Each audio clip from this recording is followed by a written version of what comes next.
Enti UEFA Champions League the Kopiemo and Rano Real Madrid atwɛn fa ne bo Juventus so atwɛn fa ne bo ne Europa League games round of 32 second leg yenhwɛ sene Fishes no esi etie and Otimo Sayes Ghent ne Roma na ball Basel upon Nicosia Espanyol ne Wolves FC Porto ne Leverkusen and ede epem so ti and Empire ne dwa Manchester no den ebi atwe from bo in the first leg yenhwɛ sene second leg he be see akɔ and so hormone na okopie my Arsenal yetafe be Arsenal Olympiacos Benfica Shakhtar Donetsk Celtic and Copenhagen and the ebepem so ewo and Fishes Demo Inter Milan and the Ludogorets bebo na Manchester United and the Club Brugge abo Red Bull Salzburg and Eintracht Frankfurt Sevilla and the Cluj and at the epem so and enyumre. Now, if you are on any PMU Fiensha, the Ecoso and Che and Henry Asante Chum, your born in so known a Bano Ghana Football Association in Kitamudia, Oba Abasheso, and Abapai, Etna Guaso, the Samka Kraba says, they see the young Kwan Ebeye, or Chessa or day journalists a hold on moi, Omunima, good dinimo, Ekaneho, no Mutumi, Ekasama, the Ghana Football Association, the Munchemuni. I want us to be visible. I want the communications department of the FA to put out content that will be consumed by the public, because we produce content, because you only content you know you cover game no sebi as a only oba you ti dem way say you man light over baby Queen Stati say me boom ani kire no a ebia ohun nti ade sa na me de oba akotena sumu na mpese me ye ne la na me bubu mani kire na onte de man na ye yia ne say me bi ma no akasa nti say woton ade na wo mohu dewura then it means Adiana Oton Fasubi and so. And you know, if we have products, your Women's League, your Division 1, your Premier League, now your man for and consume product now, yet we cannot win. Immediately there is the need for us to build structures. And then there is also the need for us to believe that we can do the job. But there's currently structures in the whole. The structures are not well. And yet the best. And you're the best, and we have to work on it. I know, new administration they have employed a few people, and again there is lack of numbers at the department because I've had opportunity of seeing the team at Mako Juventus. I remember at that time they had 35 people working in their communications department, and if the whole national association, your staff strength is less than 10. It means the department, yes, more less than 10. Yes, then it means there is the need for us to beef up. And you know, many general secretary, no name bossman, and Raisha general secretary, and Ra. Didn't come up with. There are things that can be done immediately, and then we'll look at the midterm, and then we'll look at the long term. Right. But immediately, I want us to be visible. Right. Let's be competitive. That's the only way we can win. And I like the way Anra, the team received me, and they are ready to work with. Now, if Henry Asante Chumsona, Yankopio Metema, Kumasi, Asante Kotoko, now when you say the Enkanyo, and on Bebom home matches, or China, and on Moshas 7 p.m. Mommy Bichim United. Our Accra Sports Stadium. Nene, Felix Anan, our number 1, no, the city, when Nambimu, Ujanchain, and Kwame Bana, Baji goalkeeper's post, no, at the Abosonia, some Keto cry, say much Biano Jim, and the Adiana Felix Anan, Bajan number 1 spot. And as I said, Branty said, why didn't home yet train you? Then it Bria Breso by San Bajini Puno, and Yasam Keto cry. Abaya no no tie ho ade wie yepe abrantie kamia say Asante Kotoko bobo ko ni mu no o mu se one ne sa hene de yesi aka no du baako o Ghana ya league nim empe nan pe na abrantie ajepe ne adat ne mu dia ma Asante Kotoko a e de aka nyina Kwame ba e na owura ne din de maso akunadu ayi ni se ono e da ne da nyina on natenam emfa ma Asante Kotoko omanfo mo wo my Ghana mu ha ne titire ni Asante Kotoko chitaafo se tibia Felix Anan wo mu sese no wo ma ne nyi ho ekopem say Black Stars apoboko no say flare players ono na ya goalkeeper otoso mienu enti e ba ne sen na Asante Kotoko boboku a ono akrea asanso ye sahene wo mu no onya bi na e Ghana ya league nim Felix Anan asem ayemobo na ne ase asem no say na anu akensi a Asante Kotoko na Asokwa Deportivo de wentam so e wo Boase Agro Pama no so no ne MTN FA Cup ono ena maso kunadu yi ni se ona atenemu ne kowi ase no na ball mienu ato na atenemu a Asante Kotoko adincho na kire se sene enema koide Kwame Bana na coach maso kunadu ne bada atenemu e wa kensi ahodo a Asante Kotoko besinim nanso Felix ana se wompaba o se mu aya dene e de amano o Asante Kotoko bobo ko na kache de nanso wo hwe ne mu so ba ya dwuma dene na na ma one sport a wo pre no wasa koma twibodua asamba beda tenem e de ma Asante Kotoko bobo ku. It's been great, as you know, football is all about competition. That makes you a better player. For me, I always try to do my best, and then when you see your colleagues, performing so well, it gives you the morale and the best attitude for you to work harder because you always want to be on top. And for me, I always want to keep my consistency. So having those competitors, they are great goalkeepers, Kwame Ban, also Kwame. It's been a great journey, and then they have been pushing me, and I've also been pushing them very well. And then that is making us, progress as a club. Forever all this, we all want to play, and we always want to be the first choice.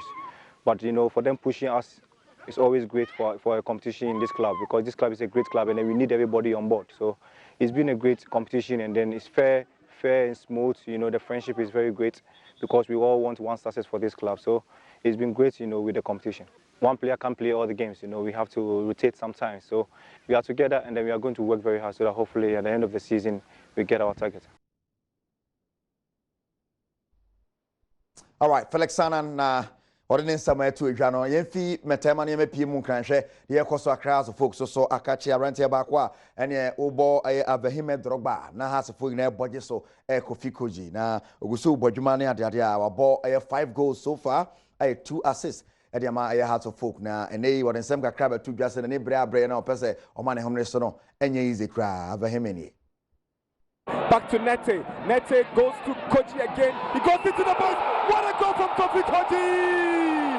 He's broken the deadlock in fantastic fashion. That was a sumptuous strike from Koji. Afie twa mu no na Abrantie ne ba be sign contract mfie miensa edema House of Folk popoko no na Abrantie ba ye wongu no honi mu ase se ye nhwiri nkowiem emfa ye team pem ball ento atene mu de Kofi Koji wodi mu akotene wodi agro mapa e de ama House of Folk popoko na achitafo dodo na wan kran popuni mantem ha no upon Samrane say Avahime Drogba na kire say crow free so Avahime na fe chitafo no hu say akan Abrantie esi no esefata Ivory Coast ni Abrantie a ne dia de Didier Drogba wabon tena enum de ama House of Folk a wodi woni kire susupro no so a wodi mu akotene emrante amato atena hodo de ama mboboku enei ne dia dankofo ano amobo kire say House of Folk boboku no man hyase ye nanso Abrantie ne dia de Kofi Koji bo a wo bo no Ghana ya league ni mu no esefata se dodo na abetu che de ama no oni akasa a wa kire mu se ne ni age kwan a wo fa so si akan de ama House of Folk boboku no na de ba kwan a bua no na o si akan de ama House of Folk boboku ni se won fa ne training enni agro na afi nipa dodo atwa ne ho ahia o boboku na kache no omo bua no a wo hwe ni mu se obeto akoso abontena de ama House of Folk boboku no eni jene de enhye menye ndu bebia o se medu ye nti meni hye dan eye da nyame ama meni ye but enu nya me tag nyame anka sanim but nyame bompa ya mase team no entimi fusro enye me individual e ba ma me afine se nka me wo 5 na obi wo 2 a nka me relax but omo wo soro ho de omo kuja me nti e wo se me so me ye de me mia meni na me ntimi fru catch up yeah say you throw Drogba e di no piana. Oh, omo no mo frame me ne den e na me so Drogba no so no ono so me mentor ba ko no nti Drogba a star yeah.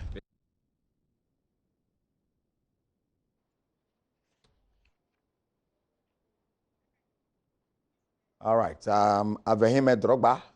Kofi Koji na wode ne nsama eto dwa nti egusudi omo ensem na chi na enra news bia na boboba no sa game ba kwa na se baso obi man so London aye Kumasi Asante Kotoko ene akra to folk no na che se nya hom kakra na che se ya too much no e de ahyeda new date e boboba no and I say April 11 and I beba so ntisha no sa fam yeguso edi story na chi hwe se na ebesi akọwie nti ehho esama no Hearts and Kotoko game and I say baso wa brochiri mo Independence Cup no reports na say etu ede ahye eda yeguso de achi na yebebo mu ye mo ho se na esi etie yenyina no so na ye fan sam no nsi yare toss so de se fata salt ne de ba kete we sinye do bia hye pa nya sopia na obedi bet na 1xbet.com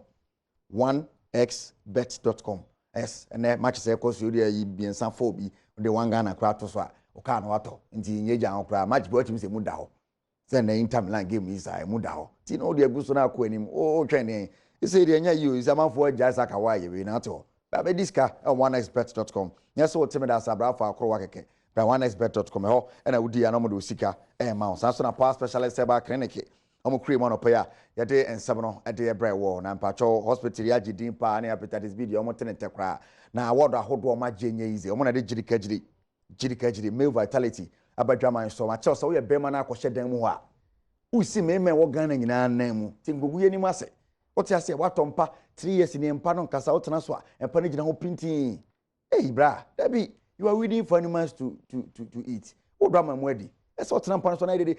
yes you are using the bed yes jirikajiri male vitality adwaya heba melamex ne so yi malaria ede afio na face no cough care ba mesha enso ayi cough no kama pa de afio na pass specialist for mo enkran do me born again amone Ghana Commercial Bank na ben ho sa na afi kuma so mo fe yase okopiem takware na GST so mo ne single washing bay ene di enhwene mo na obe from 0244544422 na 0200383831 fawe kan 0555797878 na ne pass specialist ba clinic for ndi ensa woso na mepacho certificate bi ekuta we se otwa education so na no de banisa na school ba kwa mekanfo ede amawo no school abetumi asuane ma bebre enso ho no ye journalism ne media studies news editing ne TV presentation na multimedia institute of Ghana omo dance na midi ede show you from it was 0504488418